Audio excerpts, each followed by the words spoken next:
Well, welcome to Get Celebritized, where I help my listeners and my viewers learn how to earn more so you can live more, so you can give back more, and how you can earn more and have a bigger life, even overcoming the most unsurpassable obstacles, derailments, pivoting, whatever the case may be in your life, because life happens, as we all know. So I bring on amazing guests that talk to you about their successes, how they've made it to the top of their industry in one way or another, but what might have stopped them, and how you too can be unstoppable. So today is no different. I have an amazing guest coming on right now, Aoife Roche, and she is an international fitness model and a lifestyle entrepreneur. She runs her own digital marketing and sales agency. She has her own fitness brand and coaching program. She helps businesses create their own business ecosystem with a strong automation system. This woman is brilliant. She's sharp. She's fantastic. She took her business to beyond six figures in its first year. So, do I have your attention yet? I hope so, because I'm going to bring her on right now. Welcome to the stage, Aoife. Thank you so much. I really, really appreciate it. Thank you for having me. Hey, Ophi, I am so impressed with you since the first time I saw you on stage last year in 2021 on one of the biggest mega stages, talking to us. Probably about 700 of us still coming out of the pandemic. It was a big live event in 2021. And you knocked our socks off with what you talked about: automation, innovation, the ecosystem that businesses need. So, talk to us a little bit about who you are and what you do for businesses, even the small business owner. I'm from Ireland originally, and I'm now based full time in Los Angeles. My background, I started in corporate about 10, 15 years ago in corporate, and I built my way up the corporate ladder. I did what you're told to do: get the job, get the education, got the job, got the career, did everything that I was told to do, and got at that point, I got to the vice president of Barclays Bank in London for the franchise lending operation. I got there and realized that I wasn't happy in what I was doing. I was Wow. working more than, you talk a little bit about creating the life and having the life as well. And I found that I was working more and there was no life balance. So then I decided, you know what, I'm going to go into entrepreneurship because my background at that time was in tier one organizations to build large ecosystems of different platforms and systems. I thought, well, how about we just do that on a little smaller scale because the principle is the same. Smart. And then so that's how my company Attention Grabbers originated it. Well, first of all, it said, well, what do you do? And I was like, I help people grab attention. That's one thing that I do online. I help people grab attention very, very clearly. And then the second part was once they grab attention, well, then what do they do? And that is where I see 90% of the problems that people come to me with. It's not even, they've built their brand, they're doing their content, they're doing their social media, they're doing their posts, they're doing everything that they're supposed to be doing, but they don't have the back end ecosystem to support them. So their funnel might not be going into an appointment booking calendar. The appointment booking So true. calendar is not going into an email. The email is not going into a follow up. So what's happening is people are spending exhaustive amounts of money to get in front of people, but forgetting the most important part is, do we have the foundation to support us to be able to take the volume? Hey, Ophi, you are speaking the truth, because what I do with Get Celebritized is that on a different way about getting celebritized, getting attention, but you've got to be leading them somewhere. And it's so easy for them to fall in the cracks. So you're spending all this time getting attention, but no money is being made.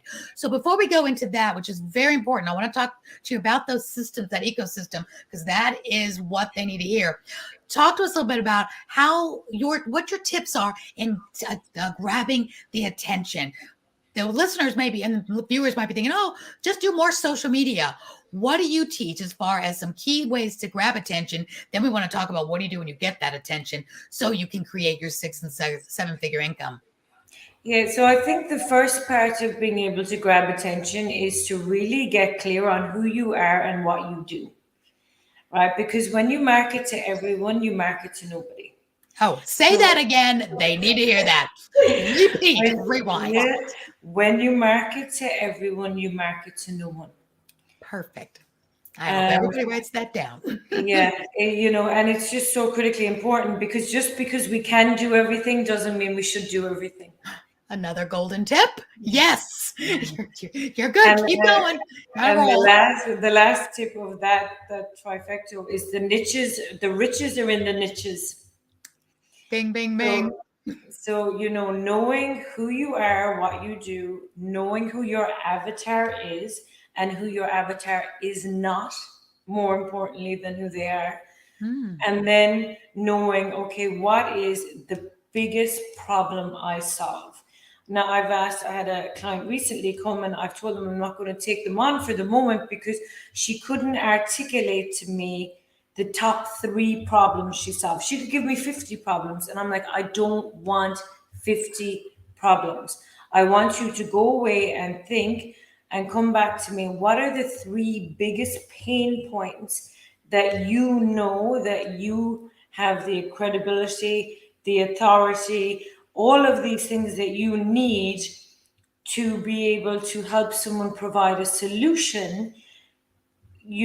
Bring that to me and then we'll market it, because the more you can sell to the problem you solve, the more money you're going to make.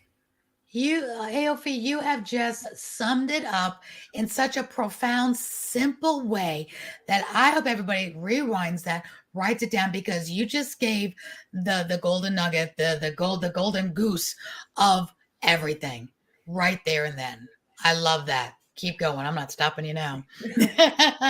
So, and I think that really, the more you can get it clear about who you. So, let's say, for example, I'll give you an example. And I was Yeah, thinking about this morning because with all of the events, I'm getting a lot of attention and getting a lot of offers and opportunities coming of in course. different ways. But then it's identifying who's my avatar and who is not my avatar, right? I Because we like can. who to say no to. I bet saying no is just as important to say yes. Oh, and who you say no to, I would even say, is nearly more important. Good. Because the more that you say no to the wrong opportunities, the more it opens the doors to the right opportunities. If you're saying yes to everyone, you're going to end up hitting a ceiling because you're not going to have the time. And that big opportunity that comes to you, you're not going to be able to have the capacity or the bandwidth to be able to take it on. But what I realized this morning, I was sitting down, I was going through something, and I said, I'm very good at marketing, very good at getting attention, but I'm extremely good at helping people build a tech infrastructure in the background to support their business. And I was like, that is my skill set. I And can that's a weak literally go point, in though. and look at it, and especially as women in business, and I don't want to play the woman card, but it is true. We are not always so technically minded, right? We're creatives. We're very much, we can go out, we can speak very well, we articulate our very self very well. But a lot of the women I'm working with, they don't want to do the tech stuff. It makes them like, get Yes. anxiety. Do you find even it's a generational thing? Because I know my generation, let's just say 40 and up, we weren't brought up with computers. We weren't brought up with technology. Social media is not that old. We didn't really have a lot of it, in the beginning of 2004 and 5. YouTube isn't even considerably that old when you think about it. But the youngsters, and I say youngsters in their 20s or whatever, that's all they know. So I'm sure those women, those young girls now will be, the tech savvy ones, because they were brought up with it. That makes a Yeah. difference.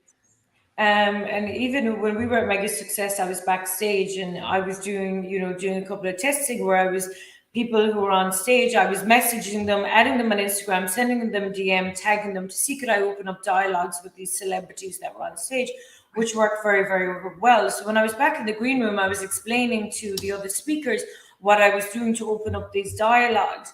And what I realized, and it was such an eye opener for me, is that I was talking about sharing a story, editing a video, doing a tag, messaging someone, and people were looking at me with a blank face. They did not know how to do what I was explaining. And there was a big learning there for me. Never assume that the people you are talking to understand. Always assume they know nothing. And then if you talk to Good advice. someone in a way, whether it's on a sales call or when you're trying to probe into problems to understand with their business, talk to them. Don't assume that just because you understand every aspect of your business, that they understand every aspect of their business. Because if they understood every aspect of your business, they probably wouldn't be talking to you. Exactly, That's just the exactly. reality. But we go into these conversations making assumptions that people have more knowledge than potentially that they do, and then everyone gets uncomfortable. Where I think if you can go into a conversation, position yourself, be like, I'm going to ask questions that are at such a sixth grader level that Yes. I am going to make everybody comfortable to know that there are no wrong answers, that there's nothing that they're going to tell me. And the more that you get someone to open up to the problems that they're having in their business, and the deeper the level you can go on the problem, the more compelled someone is going to be to want to work with you, because they'll build a rapport and people buy from people that they know, like, and trust.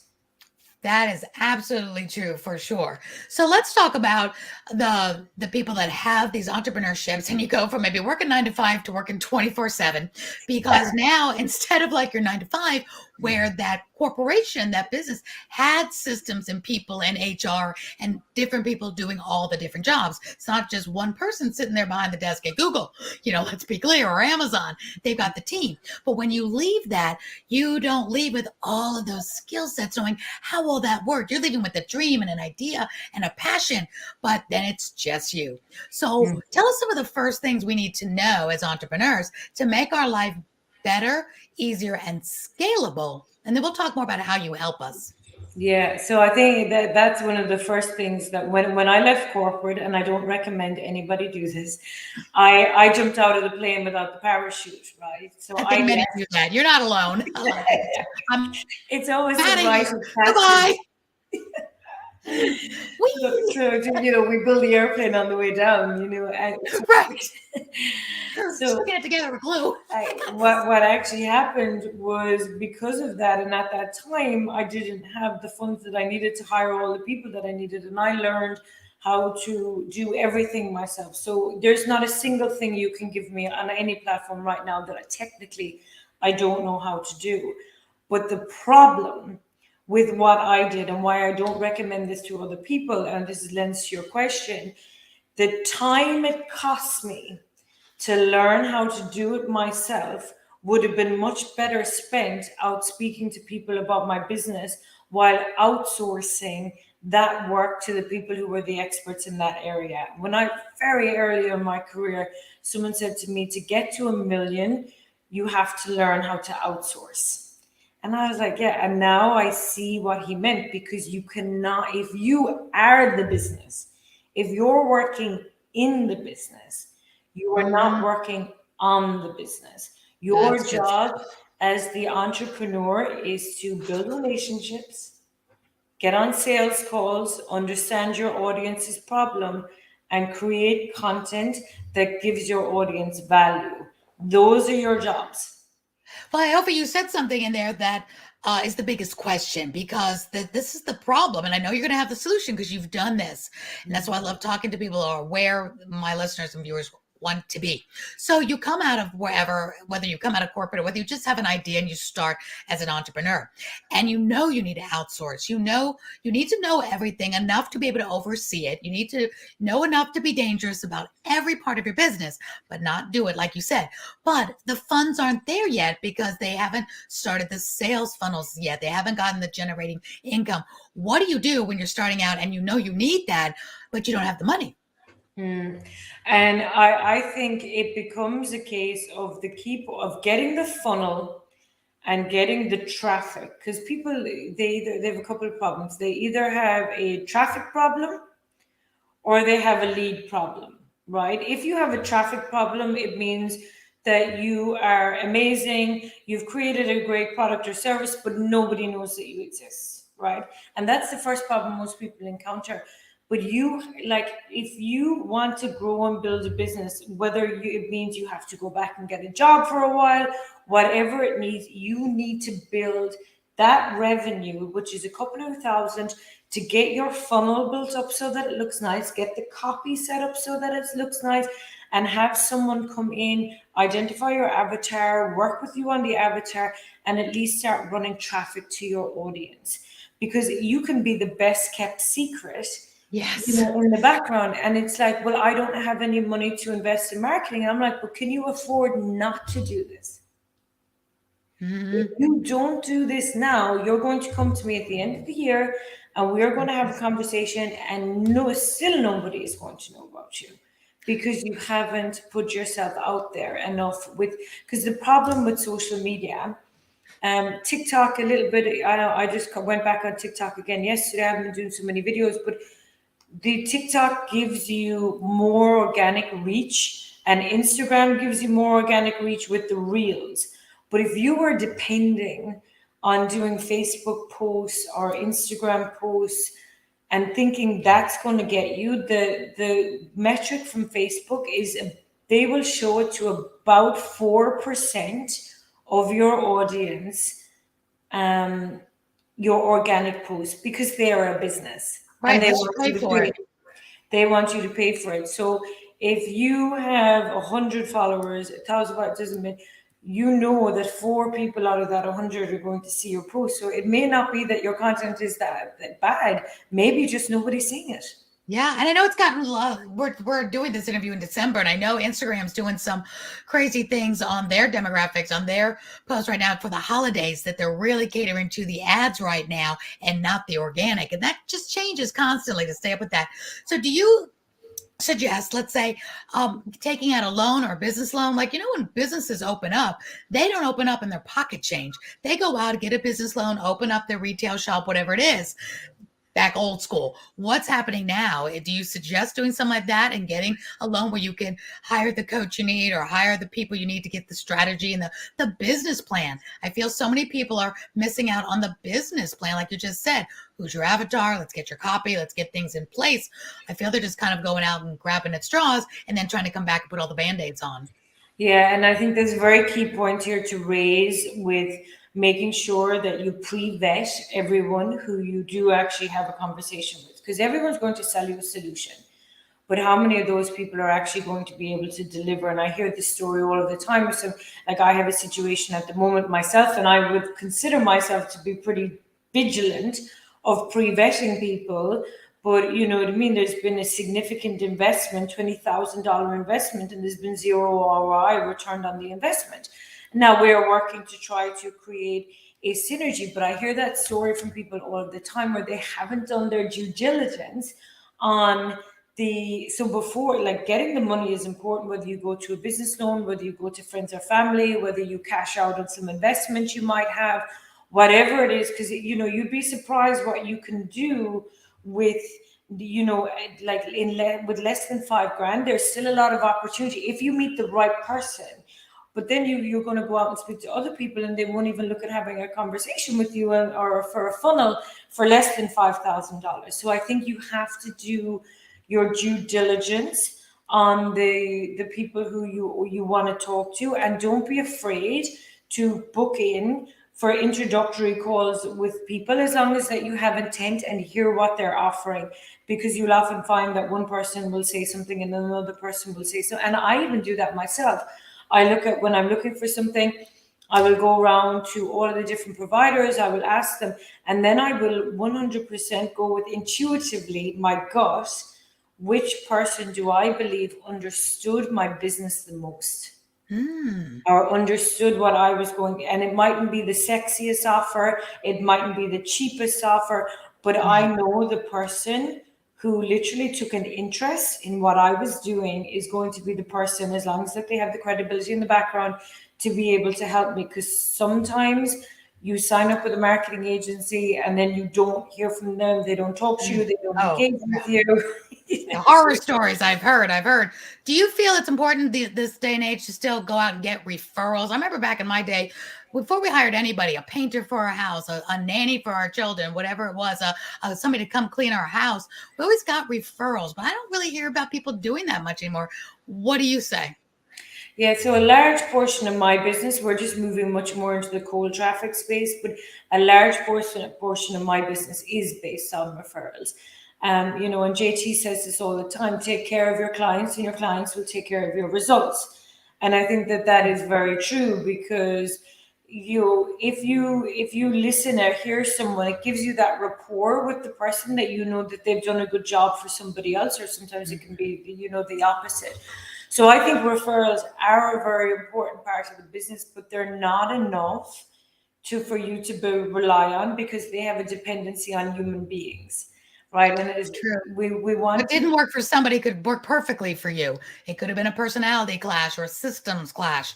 Somebody went too slow or too fast or too many details. So I agree with that, because there's many people that doesn't mean they were bad, but it just wasn't the right fit for whatever the systems were they were trying to learn. Yeah, and if you're sitting at home waiting for your friends to go out and refer you, and that's the only way that the phone is ringing, you're going to face into a challenge, because you're either going to hit a ceiling with your network or your group. So I think you also need to have what I call the referral based strategy, which is what you're doing. You can create affiliate networks. You can go on people's podcasts. You can do shout outs on Instagram. There's lots of stuff that you can do that doesn't cost any money, just by being very good at building relationships. Speaking of relationships, the referral part too that I was mentioning is: do you feel people call to get reviews? You were saying do your due diligence. Should that include calling up, asking, like, say somebody was going to do business with you or myself? Should they ask us for referrals, like 3 or 4 clients that have had great results that they're looking for? Or do you feel that's too much of the human experience, like we were just talking about? They could have different experience, but doesn't mean that that person that's trying to get that referral, that recommendation, would be a good fit. So as much as you can on your website, because people are going to go and check. You want Yeah, it. So in there. testimonials used to be the way that we did, and then we moved from testimonials to case studies. So case Oh, I studies like should that. be, yeah, because you want a case study focuses. A testimonial talks about how amazing I am or how amazing you are, right? You're Right. amazing to work with her. A case study focus on the results. I like the way you worded that. That's the word I've been looking for people, because I've been telling you need to put those results in those testimonials, not just, oh, she was wonderful. Well, we don't care. Well, here's where I was. Here's what happened because I worked with this person, this coach. Here's where I am now. And I that love it. So it's that's a case study, much better. that's what counts, right? It is what results are you getting that person. And then this comes down to the part where we were talking about the tech. Then we have this whole area where people don't understand the data that their marketing agencies are feeding back to. They don't understand cost per lead. They don't understand cost per acquisition. They don't understand click through rate. They don't know whether the ads that people are running are good or bad. And what I try to do as much as I can is one of the key things that any of my clients do. I try to empower them as much as I can to have independence, so they know what different things mean. When we build systems, whether they want to do it or not, my clients actually have to have a walk through the system, and they have to go through the looms, and they have to learn how to work their own system, because I can't say I'm going to be here 24 hours a day, 7 days a week, to always be able to support you. You're And I not? want, Oh, I yeah, thought you were just in with them. but I want people to be empowered, whereas some agencies want them to be disempowered, because when you're disempowered and don't know how to do things, you have a heavy dependency on somebody else. Yeah, and it's hard to let them go if something goes wrong, because you're like, well, I don't know how to do anything. I like, Exactly. yeah, I like the way you say it. Empower them and us, all of us, to know how to run it. So we know that. So if you leave that person for whatever reason, it ends, you know how to keep that going, hire the next person, or keep those systems running, because nobody lasts forever. You just never know what might happen. So that's really good. But it's a good confidence level for the entrepreneur. No, they don't have to do it all, but they have to know it all. But then a leader leads people to get that, because there's turnover in any business, in any job, in any position. So you have to know what you need from that position. Have those SOPs, those systems, those operational systems. And in, what do you feel like, in writing and video? I know my last VA put everything in video, and then we transcribed it. So when that one, her time was done, it was a very easy, here's the SOP to the next VA, and I don't have to spend a lot of time retraining. And you hit the nail on the head there with something everyone needs to be looking at, and that's business SOPs. What are my standard? What? So the first part SOPs you want to be mapping out is your customer journey. What, when my customer comes into my business, from the point that they see me, whether they see me on a video, on an ad, or whatever, what happens? So they click a link, they'll arrive onto a landing page. Let's say, just for example, they arrive onto a landing page. Okay, so then they click the button. Where does that button take them? Do we have a form that pre-qualifies them? What questions are on that form? Do we qualify based on income bracket or earnings? And if so, which salesperson do they go to? And these kind of details are the ones that are so heavy in the beginning to do them. And that's why most people don't do them, because they're Right, too and they heavy. don't know how. They get lost in the shuffle, like they don't know, and then they get all these too many chefs in the kitchen saying, "Do this, do that, do this," and before you know it, they've spent a lot of money on a lot of the wrong answers, and nothing comes together because they're a la carting it. But that's because even this morning now I'm sitting there and I've been like doing my research, working with him, and he's multi 8 figure, maybe 9 figure entrepreneur, and we've been kind of bouncing back and forth whether I was going to do some work with him or not. But he's built a system which basically now integrates, puts, you have your funnels, you have your emails, you have your text message, you have your pipe drive, you have your CRM, you can put website, you have everything in a single location. Now that concept isn't new, but for someone to do it right, there's a lot of them that say that they do it, but then they don't do it right. So this morning I'm moving all of our assets over onto this platform. And that's one thing that I do is probably different to everybody else. I will not recommend a product service to my clients unless I've either done it or I'm using it. Good I for will, you. That's I great. That's will, important. yeah, Lead by I would not example. hire media buyers for my client, because this is what happened to me when I came to the US in the beginning. I hired an agency to do my media buying because I saw their ads and they were so impressed with their ads. And it's actually transpired that they're paying another company in a different location to run the ads. So, and I said, well, why can't I have the people who run your ads do my ads? Because I'm paying you for that. Oh no, it's a different person. And that I did not like, I don't because blame you. so everyone who, whether I put media buyers or Google or YouTube, they all work in my business. They're all my pre-vetted contractors, and that way, you know what I mean, I have full transparency for any of my clients to be like, if this isn't working, I need to figure out why it's not working. Whereas when you go back and you say, well, these ads aren't working, they're not even in charge of the team who are running the ads. I love that you're saying that because that's leading by example and that's walking the walk and not just talking the talk. And that's so important because so much has happened these last several years where everything is getting lost in shuffles of third party this and third party that. Nobody knows who's doing this. And you try to get answers, try to get results. Well, I don't know who's doing that or they're doing that. I don't really do that. It's like, and you don't find out until you hit a rough spot or you hit a problem. It's like, oh, well, I didn't know you weren't doing that part, or I didn't know you didn't do that graphic. And that's why I've become a much more supporter of a one-stop shop type of company marketing. Like we know several of them, and you're one of them.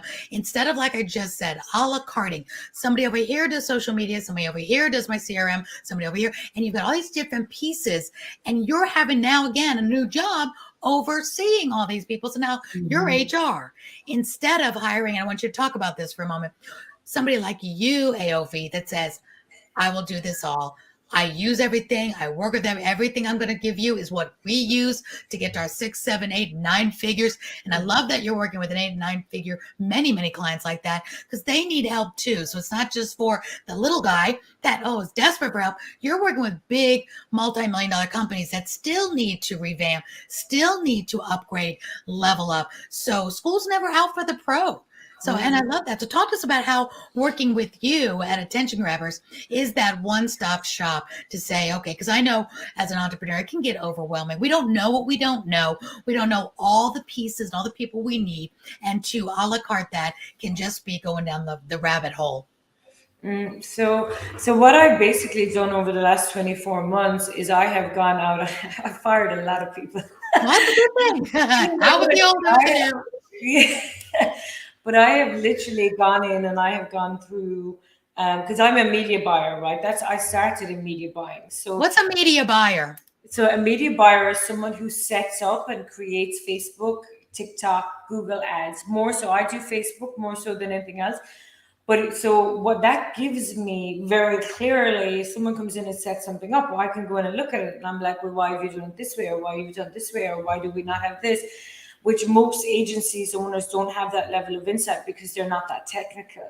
And Ah, that's kind of what comes back to the technical. So what I've done over the last 24 months is to go out and find the best in the business and bring them all into my business. And each of them has their respective teams, because I didn't want to grow a huge organization that wasn't lean. And I think this comes from the fitness business. And this is what you're talking about as well. I want everything in my life to be as lean as possible, because the leaner it is, the more money we can make, the easier we can change. And it's when we put in all of these different elements and it gets too big too quick, then when there's a need to pivot or to change, then the whole thing just falls apart. So I was like, how can I set up something that I can literally plug anybody in on a wheel depending on where they are and what they need? So I went out and I got the copywriters. So the copywriting team, they do all of the copy for us. They write all of our blogs and then do some of the social media posts. So then I was like, okay, that's out. Then I went out and I got the Google team. So I was like, okay, I got my Google media buyers. They've done over 100 million in ad spend and PPC ads. I haven't done 100 million in PPC. So I was like, they're the obvious people for me to bring in. mhm. Hiring Then people smarter than we are in those arenas. Go for it. but they, because you want to be able to rely on people, and because my standards are very, very high about what I want, sometimes that's where I have the issue is what I expect versus what people deliver. There can be a bit of a gap. Yeah, been So then there. we brought in the Google team, then we brought in the LinkedIn team who's helping us with our cold outreach on LinkedIn. Then we brought in the content marketing team where they're drafting the content across all social media channels.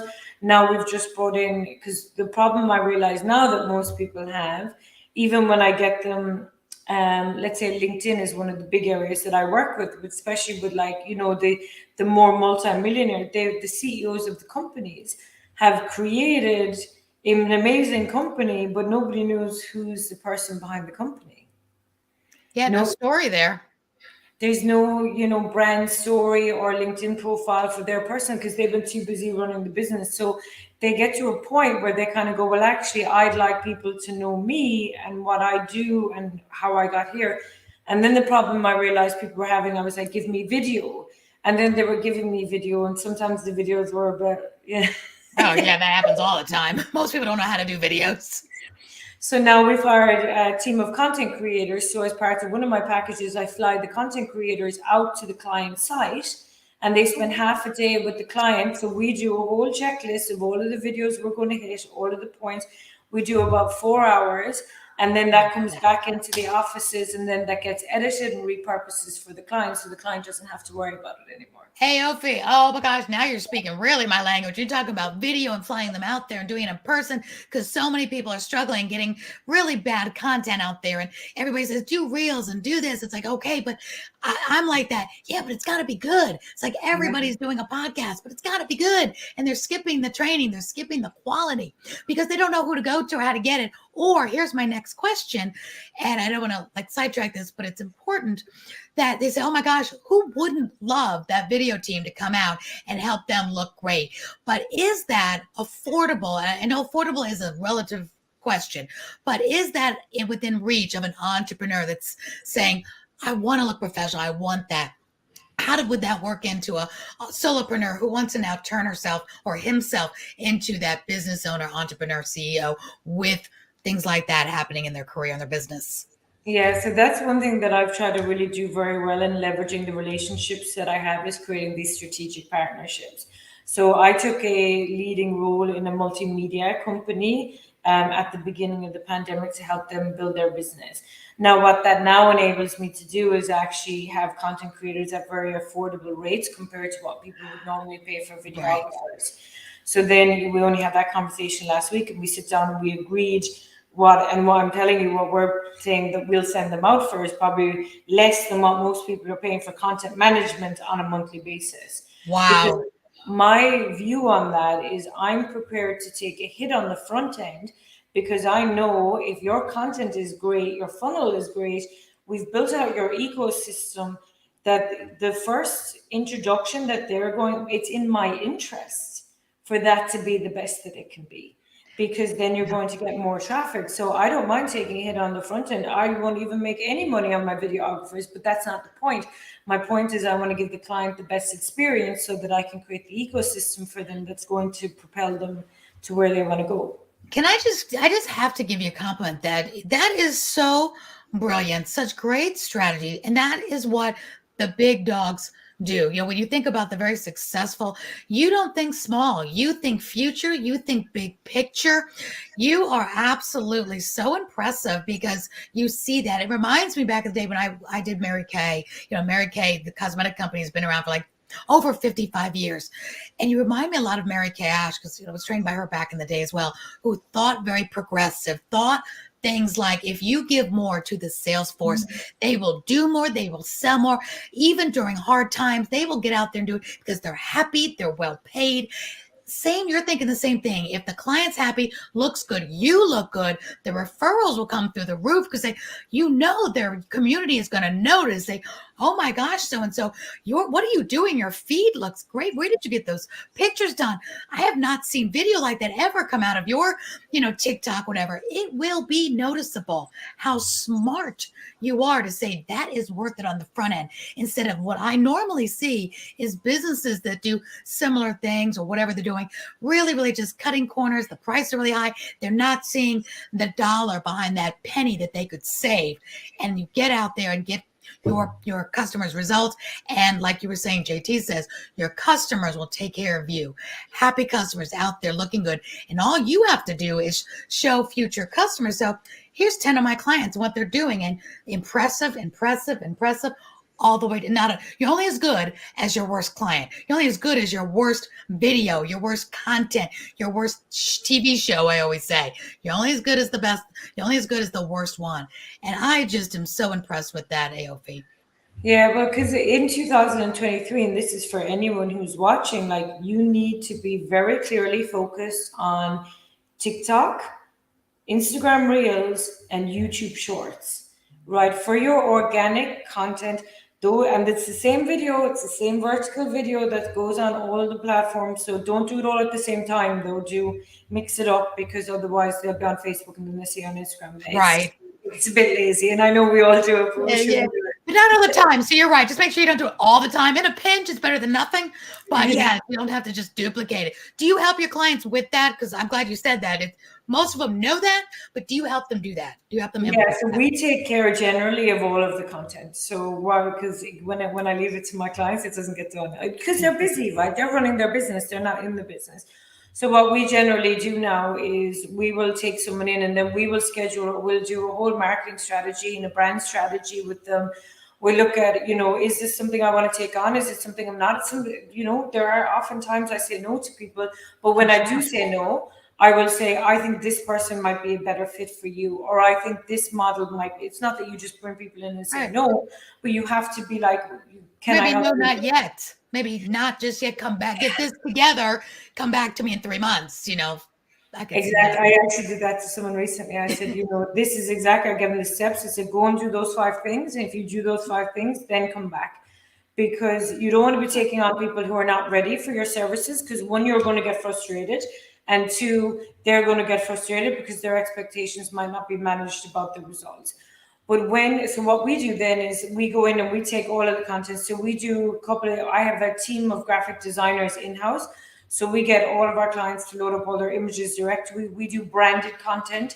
Then we get our clients to do the videos. Now, at the moment, they're doing them themselves, but that's changing in 2023. Then we put them in, we subtitle them, we do all of the graphics, we do all of that nice stuff.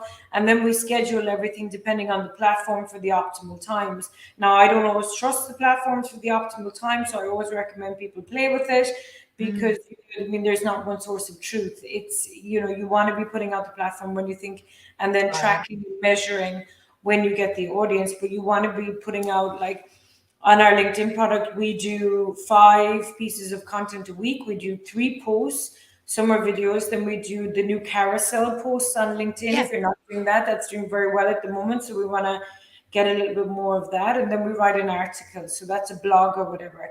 So my business owners I had someone talk to me last night. He got a big deal on the back of his social media presence. What are you doing? He hasn't even been on the profile, you know. He hasn't even, he had to go in and look and see what was there, you know. But people pay attention. Yeah, I can see that. Well, as we wind up this conversation, it's been so great. Before we go into the last moment of what I want you to, if they could do anything, I want them to get started and give them some food for thought. But do you have like a biggest mistake you've ever made? Ooh, the I biggest know we all mistake. make mistakes. So what's like Yeah, a yeah, good yeah. lesson you want us to learn? Yeah, I think like if I can say the mistake that's cost me the most amount of money, Okay. which you know what I mean, depending on whether that's the standard of measurement that you want to look at, the mistake that's cost me the most amount of money is trying to do everything myself. You know, you're That, not yeah, lying. You are not lying. All right. I put your website up again, but in case they're listening on podcast, it's attentiongrabbersusa.com. Attentiongrabbersusa.com. I want everybody to call into you. If somebody wants to get a hold of you, do they just, is your phone number there? Is there a discovery call? What's the first step? Because you have dropped so many golden nuggets, so much intelligent conversation and ideas and tips and do's and don'ts. If they're saying they want to know more, what should they do? yeah, so they can go on and visit the website. I do give people the option to, I do a 15-minute introductory discovery call with people. So you click on the website and that will put you straight into my calendar. So you can get booked on and we can have a chat. Like I say, if I think I can help you, I'll tell you. I'm very, I don't know whether it's an Irish thing or not, but I'm very direct. Well, I'm part You Irish. know, I'm Greek and Irish, so I get you. But we like that because we want to know we like you're it. not just trying to sell to everybody. That's very valuable. That's a lot of integrity that you will tell those call, yes, you're ready for me to be a good fit, or no, this person would be better for you, this company, or no, not yet. Here's some homework. Go do this and then come back. So it's not like everybody that calls you is going to get a sales pitch. You're not into that. You're into this long term. And I can tell by everything you just said, it matters that everything is done in sequential order, done well, because it is your brand at the end of the day, and it will be seen. It's not like you do things just on the back end. Nobody ever see what you do. Everything you do is in the forefront of your clients to be seen and praised or not praised. So why would you want to work for somebody or work with somebody that isn't ready or isn't going to be a good fit for you? Yeah. So really, really Yeah. good. All right. Well, my last question. It's been so great having you here. I'm very excited about even meeting you and talking to you, Aoife. You're just such a gem, so brilliant, and I love that you're a woman in business and you just give everyone a run for their money with your brilliance and your execution and your integrity. With that, I love to ask my guests because it's part of who I am, being a cancer survivor, domestic violence survivor, just surviving a lot of that's happened in my life. How do you want to be remembered? What is your legacy? Yeah, thank you. So I believe, coming from doing a sports background and moving into entrepreneurship, I was always conditioned when I was younger to not be a show off, right? That was one of the things, which is interesting. I created a company called Attention Grabbers, right? There's a polarization there. But my legacy is to help people to understand that it doesn't matter what you've been told or who tells you that you can't do it or it's never going to work. Like I became a world champion fitness model at 35. You know what I mean? Like that's not normal. And loads of people told me, oh, you can't do that. You're too old to do that. I love it. You know what I mean? But that is the legacy is to make, because like I've gone from a town of 20,000 people in Ireland to now being living in America and having a business in America. And I've done that on my own. So it's like giving, and my legacy is to help. And I don't want to localize to just women because not just women, but Right. empower people to understand it doesn't matter where you come from. If you have discipline, if you have dedication, if you have work ethic, and you have commitment to a singular focus and to a goal, you can absolutely make it happen. It's just a matter of time and attention. And if you can focus those things, then that, and if that can be my legacy, that people will go and there's a whole barrage of people behind me going, I followed my dream, and it doesn't matter if you fail as long as you fail forward. That's the only Amen. thing. Yeah. Fail as much as you want, but fail forward. So I think that's what I would like my legacy to be, for people to believe that they can actually do it. And if it doesn't work the first time, there's a whole list of other Yeah. letters in the alphabet. Keep on. Yeah, exactly. And you're living that, Aoife. You absolutely living that in spades for sure. You're already well on your way to your legacy being just set in stone. That people will say that I was able to accomplish my dream because you were in my life, that Mm. you helped. So there will be that whole sea of people that were better off, more prosperous, were able to earn more, give back more because Aoife was in their life. Attentiongrabbers.com. Get with them because Aoife, you really are, the real deal. And I can see, because I also know you as well, that you do care. You do. There's Yes. nothing in what do I say, unauthentic about you. You're very authentic. You really do care about people. And you know that with people when you say, no, I'm not the right fit, because you care about their results and you care about your results and your team and your business as well. So thank you for being here. No, I really appreciate it. Thank you so much for having me. It's been really, really great. It's been such a great conversation. Thank you. I totally agree. So everyone, I hope you've enjoyed her. Please get in touch with if you'd like, and I hope you enjoy the show of Get Celebritized so your future can be brighter because there's no obstacle that can stop you if you keep on going. And Aoife, you coined it so well. Fail forward to success because we're all going to fail. You just have to get up. And that's no news to anybody that it's not those who fall, it's those who fall and get up. So go take action, get up, get going, and keep on fighting. And like we said in another episode, everything's figure outable, like Marie Forleo always says. So have a great rest of your day or evening, and we'll catch you at the next one on Get Celebritized. Bye for now.